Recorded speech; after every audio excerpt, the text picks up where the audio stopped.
Hello and welcome. I hope that you are having a fantastic day. Today we're going to talk about cryptocurrency news.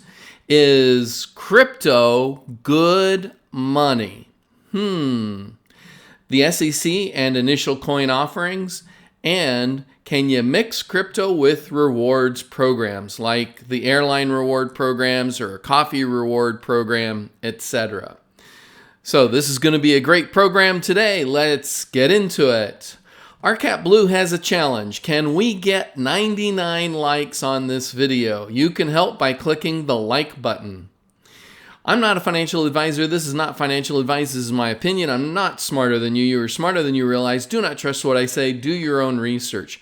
We're going to help you with doing your own research. All of the articles that we're going to look at today will be in the YouTube comments and description. So if you don't see them on the, maybe you're watching this on Facebook or Twitter, if you don't see the links to the articles there, click the link down below so that you can actually view the video on YouTube, and you'll find the links on the YouTube comments. So, what are the benefits of cryptocurrency? In other words, is cryptocurrency good money?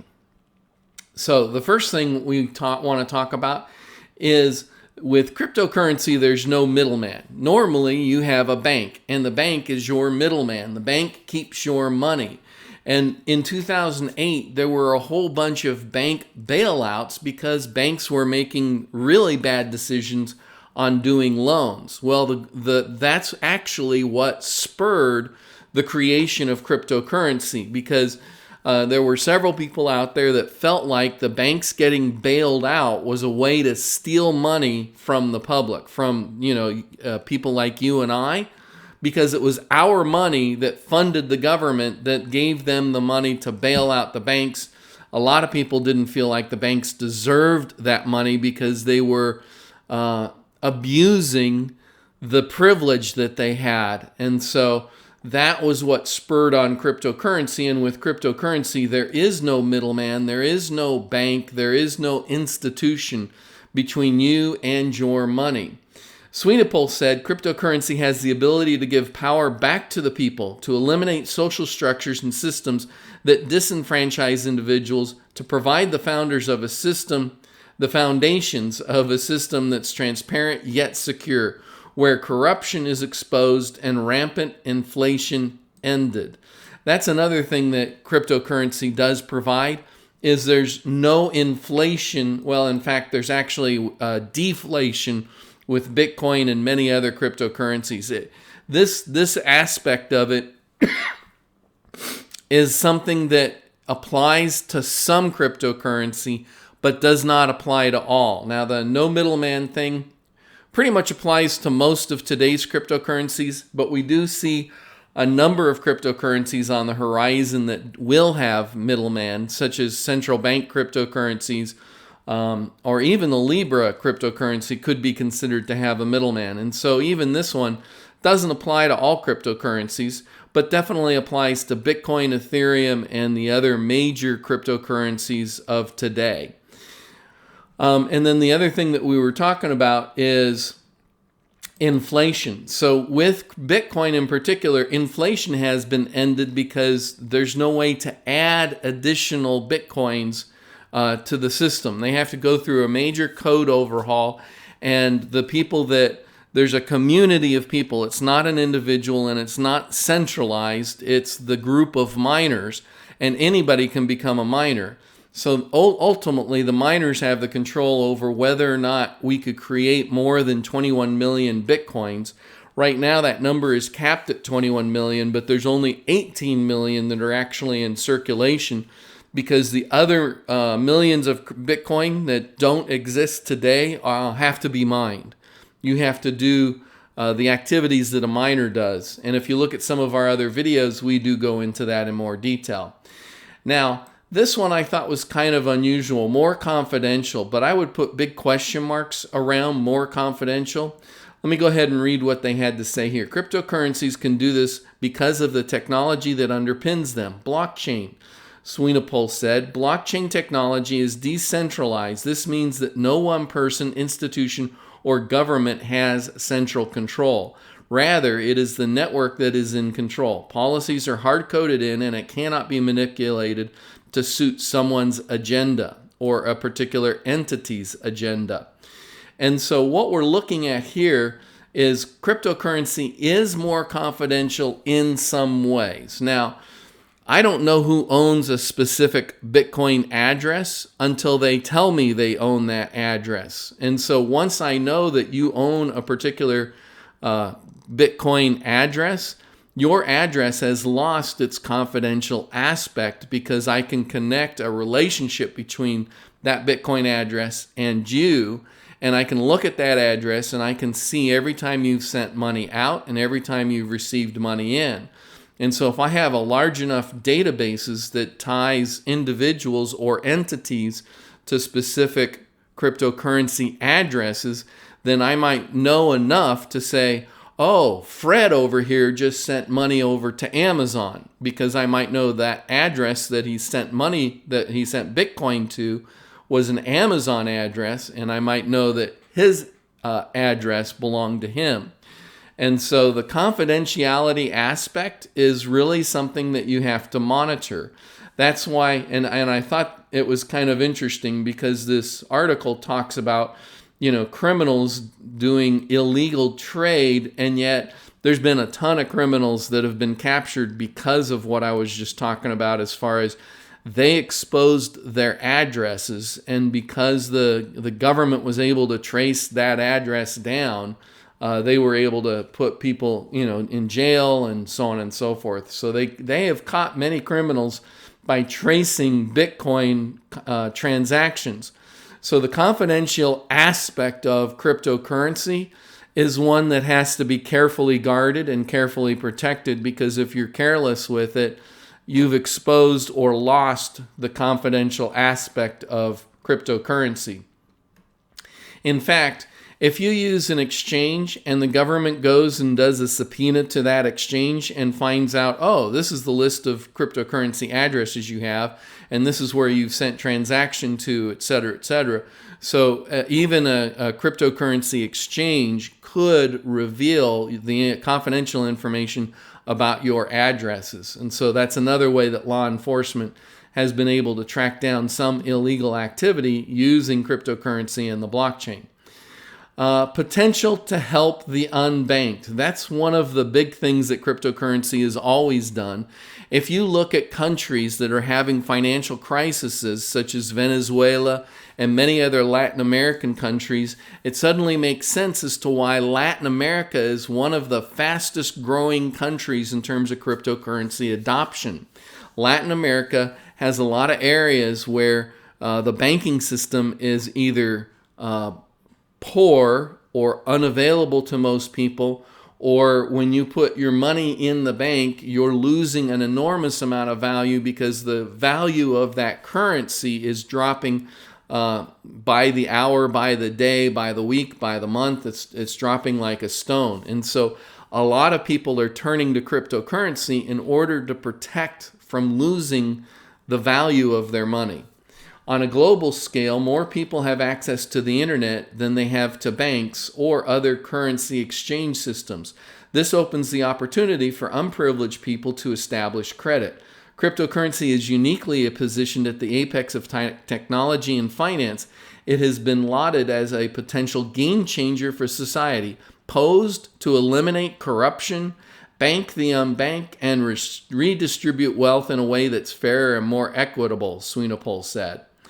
So it's easier in international exchanges. So if you want to send money from one country to another country, not only is cryptocurrency an easier way to do it, it's a direct way to do it. So if Fred wants to send money to Susan, but Fred is in one part of the world, say maybe the United States, and Susan is all the way around the world, say in Europe somewhere, it's really easy to transfer cryptocurrency from one address to another address because the addresses have no kind of concept of borders.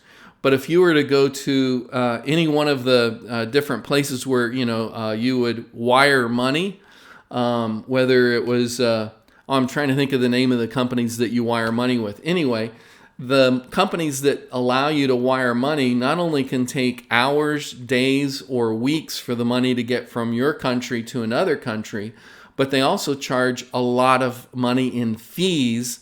And once the money arrives, the person that's receiving the money has to have a bank, has to have a bank account, has to have some way of cashing a check or whatever other instrument that location in their country is providing them with. Some of them may give them cash, which is fine. But with cryptocurrency, it would happen pretty much instantaneously, and it goes directly from person to person rather than having to go through a multitude of middlemen. Because sometimes when you have a company in your country that's sending the money, it has to go to a different company because that company may not have locations or branches in the country that you're sending the money to. Timely. Cryptocurrency is pretty much immediate. Now, there are times when the networks get congested because there's a lot going on the networks. And so I've had times when I was making cryptocurrency transactions that it took 20 minutes or 2 hours, but that's not normal. Normally, it happens reasonably quickly.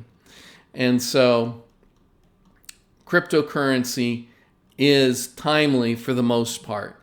So the next thing we want to look at is 95% confidence Ethereum developers pencil in July 2020 for Ethereum 2.0 launch. Now, the Ethereum 2.0 launch will be a big deal to the Ethereum blockchain because it's going to do a lot of different things, such as it's going to improve the speed and the volume that Ethereum can transact in terms of the number of transactions per minute, per second, etc. So that should go definitely up significantly. Also, Ethereum 2.0 should provide, what the plan is that Ethereum 2.0 will go from proof of work to proof of stake. Proof of work is when you have miners mining for new cryptocurrencies and creating the blocks on the blockchain. Proof of stake is where you put up money and your money is your, or you put up cryptocurrency and you lock that cryptocurrency into the exchange, and that cryptocurrency is your way of validating whatever blocks that you're adding to the blockchain. And so one way you burn up a lot of electricity to create new crypto, and the other way you put your own finances, your own cryptocurrency at risk to guarantee the validity of a particular record that's getting added to the blockchain. And so it's a different way of securing the blockchain, enforcing the blockchain, and also for people to earn money, earn cryptocurrency by doing that kind of work for the blockchain. And so they have 95% confidence that they're going to launch in the second or third quarter of 2020. Now, the SEC, Securities and Exchange Commissioner Hester Peirce, proposes a 3-year safe harbor period for crypto token sales. And so initially, there's been a lot of initial coin offerings out there, and many of those initial coin offerings initially, according to SEC rules and guidelines, made them a security, which means that they have to come under the regulations of the Securities and Exchange Commission. But then as that cryptocurrency matured and become more and more decentralized, at some point it goes from being a security to more of a token and no longer is under the regulations of the Securities and Exchange Commission. A good example of that is the Ethereum. Ethereum, the native token for the Ethereum blockchain, may be one such example. SEC Director of Finance William Hinman, speaking on his own behalf and not the agency in June 2018, said Ethereum, by that point, did not appear to be a security. SEC Chairman Jay Clayton later appeared to endorse this view, writing that digital assets could at some point no longer be investment contracts, though he did not mention Ethereum specifically.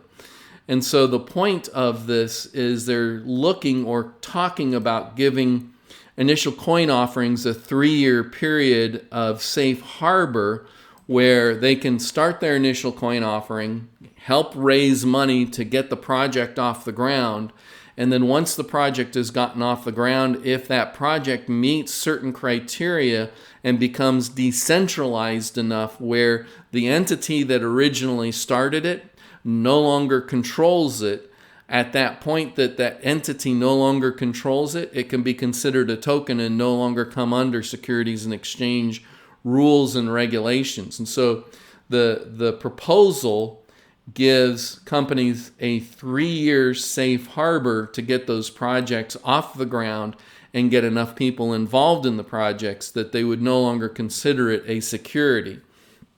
Now, there's good and bad to that. The good is that it makes it much easier for people to start out with less money and less finances and do an initial coin offering in order to get their projects off the ground.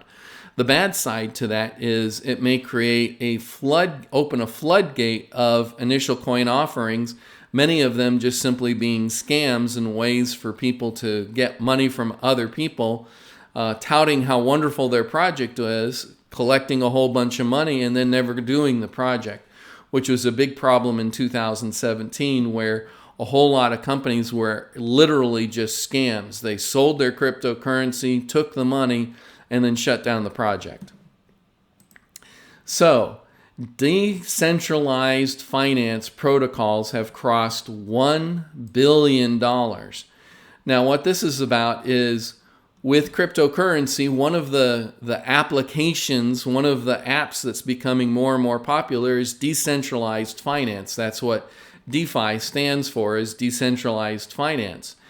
And what happens with decentralized finance is anybody who owns cryptocurrency can deposit that cryptocurrency into specific addresses and accounts, lock it up, and loan it to other people. And that way they still own that cryptocurrency, but they also get the added value of earning interest from the loan payments. And when the loan is completely paid off, they get their cryptocurrency back. So there's a whole bunch of different ways that different applications do that. Some of them will let you get your money back before the loans are paid off. Some of them don't necessarily tie your cryptocurrency to a specific loan, but rather tie it to a whole batch of loans.